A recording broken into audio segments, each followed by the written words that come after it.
This podcast is brought to you by Knowledge at Wharton.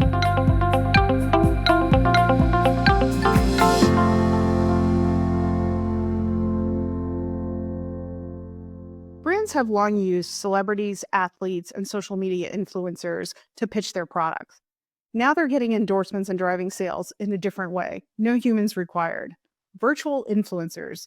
These are computer-created personalities, and they are gaining immense popularity around the world. I'm Angie Bastiani, and I'm here today with Wharton marketing professor Jonah Berger. He's bringing us some of his research on virtual influencers and what he discovered companies are doing that actually boost the effectiveness of these avatars. Jonah, welcome back. Thanks for having me. Let's just jump right into this. What is a virtual influencer? Why are they so popular? And why would a company choose to use one as opposed to a real person? What's the advantage?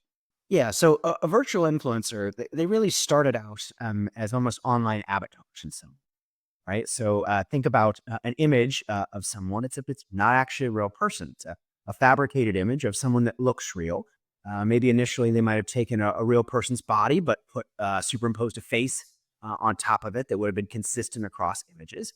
This isn't an actual human being. It's a sort of an online avatar that is run potentially by a design company or by a brand or by a media company.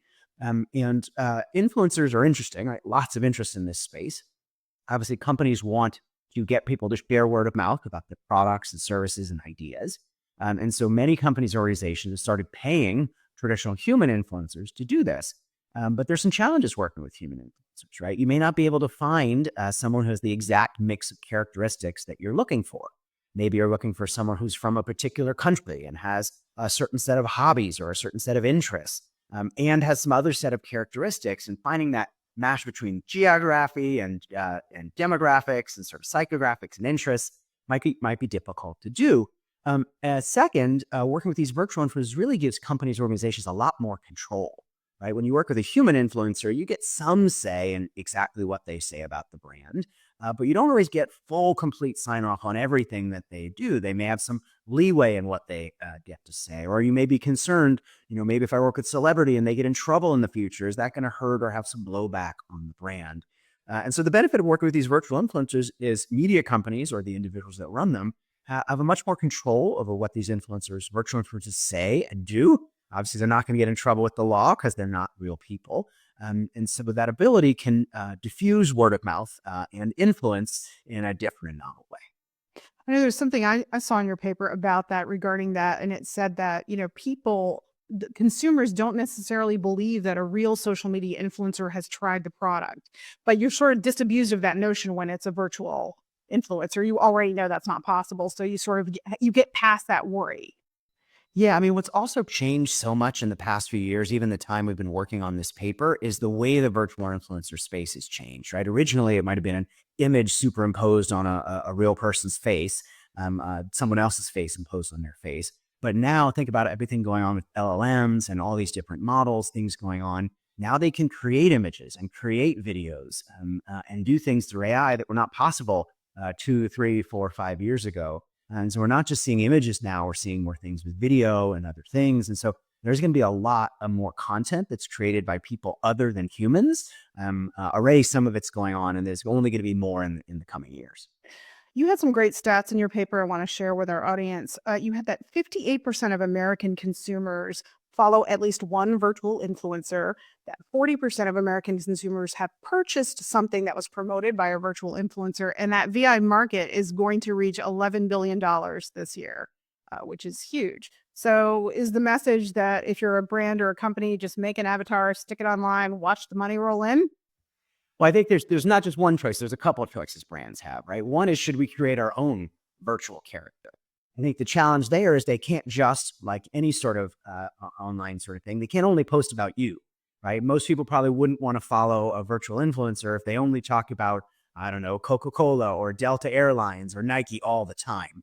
And so one reason people want to follow these virtual influencers is they seem like regular people, right? Yes, sure, they do some collaborations with brands, but they also post some unbranded content. They also might talk about some place they're going this weekend or show a picture of them doing something with friends that has nothing to do with brands, that makes them seem more like a real person, as we'll talk about in a couple of minutes. And so For brands to create one, that may not be the thing that most brands want to do. I think many brands, though, are considering might want to work with one. They want to collaborate with a virtual influencer. And lots of big brands have started collaborating with virtual influencers, just like they might with a regular human influencer. And I think the question, though, really becomes, is it going to work? Right? So just like as you work with a regular influencer, is working with this person, is paying them, right? This is a form of paid media after all. Is paying them going to have that return on investment? Are we going to get more from working with this person than doing something else with our marketing dollars?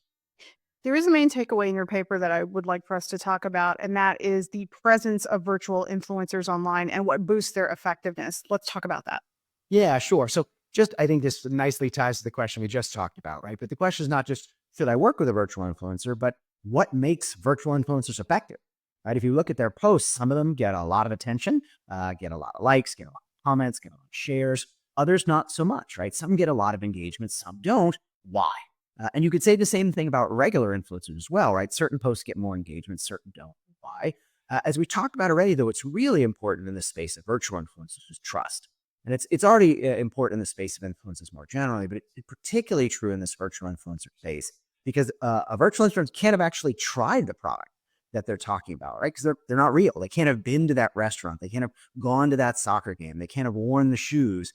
And so it's unlikely that they actually engage with that product. And so why would you want to follow them? Why would you want to engage with them? And so we started looking at this across a number of different projects. We looked some at the language that influencers and virtual influencers use, but we also started looking at the images. And there's a lot of interesting work going on in computer vision and other things in this space, content analytics, moving not just from text, as you and I have talked about many times before, and sort of analyzing language for insight, but think about how to analyze images or video or audio feature, other types of content analytics for insight. And so what we did here is we looked at a whole bunch of different influencers. We looked at a whole bunch of posts they made, and we analyzed aspects of the photos they posted to see what about those photos might increase engagement. And what did you find?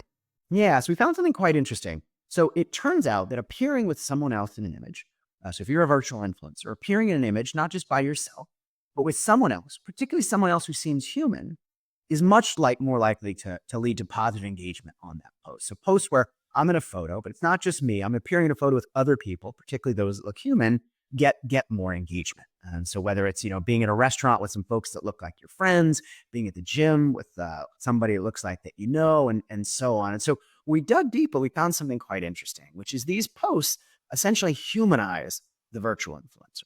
So as consumers, when we look at posts online, we're trying to figure out, should I trust this thing? Whether virtual influencer or regular one, should I trust this post? And with virtual influencers, trusted low to begin with. But one thing I look for, I'm trying to figure out, do I trust them as well? Do they seem human? Because the more they seem human, the more likely I am to say, okay, well, this is more like a regular person. I can trust what they're saying. I'm going to be more likely to engage with this post. And so appearing with someone else, appearing like you have a friend, a social tie, a relationship with a real person, seeming like you do, even though you're a virtual influencer, makes the individual viewing that post go, wow, you seem more like a human. You seem more anthropomorphic, seem more like a human. You have human characteristics. Now I'm going to trust you more. And as a result, that post is going to get more engagement. So it's this idea that this avatar is not really in isolation, that it has a social network, a community, a tie.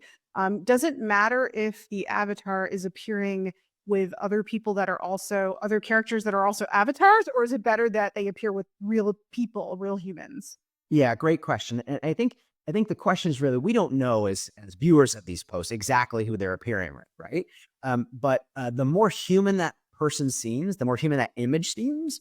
If I'm appearing in a photo, my face is there and there's another face, the more it looks like that other face is an actual real human being, the bigger the impact is. Why? Because if I'm showing up with someone who looks like a cartoon or it doesn't really look like a real person, then the consumer viewing is go, wow, this isn't really a human. And so if it's not really a human, I'm not going to trust it. I'm not going to trust it. I'm not going to engage with it. And so engagement is higher in these posts when it looks like that person you're appearing with is actually really a real human, looks like a real human, rather than some other avatar that you might be connected with.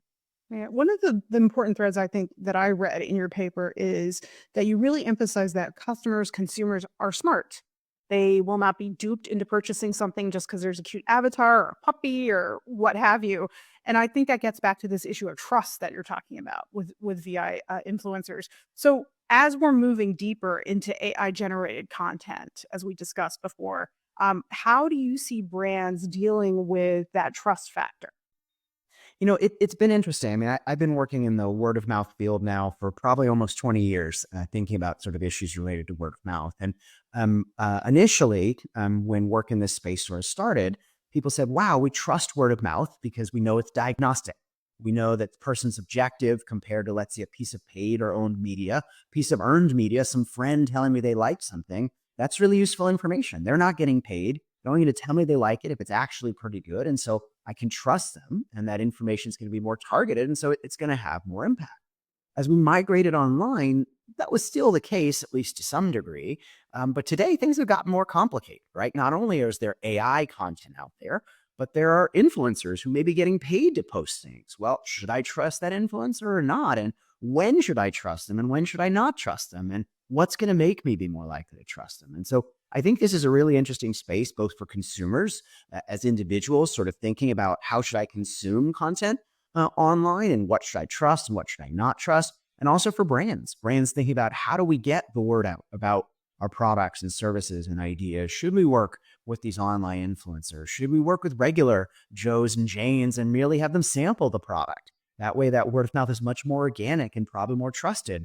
Maybe they don't have as big of an audience, right? If I post about something online compared to an online influencer, my post may not have as big reach as their post does, but hopefully my friends and colleagues trust me because they know I didn't get paid. And so maybe they're going to be more likely to listen to that message. And so it's certainly an interesting space, but with lots of interesting changes going on.